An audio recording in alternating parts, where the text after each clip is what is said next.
मानव शरीर भीतर एक अद्भुत तंत्र कार्य करता है जो हृदय और परिसंचरण तंत्र के गठजोड़ से बना है। यह प्रणाली शरीर के हर कोने में रक्त का प्रवाह सुनिश्चित करती है, जो आवश्यक ऑक्सीजन, पोषक तत्वों और हार्मोनों को पहुंचाता है और कार्बन डाइऑक्साइड तथा अन्य अपशिष्ट उत्पादों को बाहर निकालता है।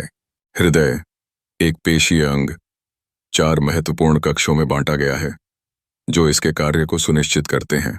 दायां अलिंद शरीर के विभिन्न हिस्सों से अशुद्ध रक्त को प्राप्त करता है। यह रक्त सुपीरियर और इन्फीरियर वेना केवा नामक शिराओं के माध्यम से आता है।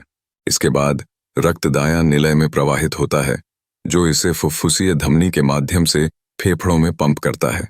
यहाँ रक्त ऑक्सीजन ग्रहण करता है और शुद्ध रक्त बन जाता है, जो फुफ्फुसीय शिरा के जरिए बाएं अलिंद में लौटता है।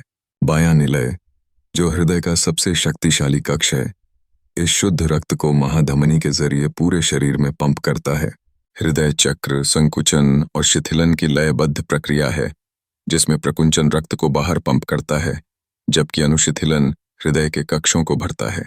परिसंचरण तंत्र में 3 मुख्य घटक होते हैं: हृदय, रक्तवाहिकाएं और रक्त। रक्तवाहिकाएं धमनियों, शिराओं और केशिकाओं से बनी होती हैं। धमनियां हृदय से ऑक्सीजन युक्त रक्त को शरीर के विभिन्न हिस्सों तक पहुंचाती हैं, जबकि शिराएं कार्बन डाइऑक्साइड युक्त रक्त को वापस हृदय तक लाती हैं। केशिकाएं सबसे पतली रक्तवाहिकाएं होती हैं, जहां कोशिकाओं और रक्त के बीच आवश्यक आदान प्रदान होता है। रक्त एक तरल संयोजी ऊतक पूरे शरीर में पोषक तत्वों और अपशिष्टों का परिवहन करता है।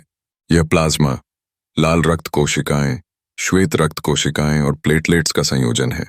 प्लाज्मा रक्त का तरल भाग होता है, जबकि लाल रक्त कोशिकाएं ऑक्सीजन का परिवहन करती हैं। श्वेत रक्त कोशिकाएं संक्रमण से लड़ने में मदद करती हैं और प्लेटलेट्स रक्त के थक्के बनाने में सहायक होती हैं। इस प्रकार हृदय और परिसंचरण तंत्र का सामूहिक कार्य पूरे शरीर की जीवनदायिनी क्रियाओं का आधार है।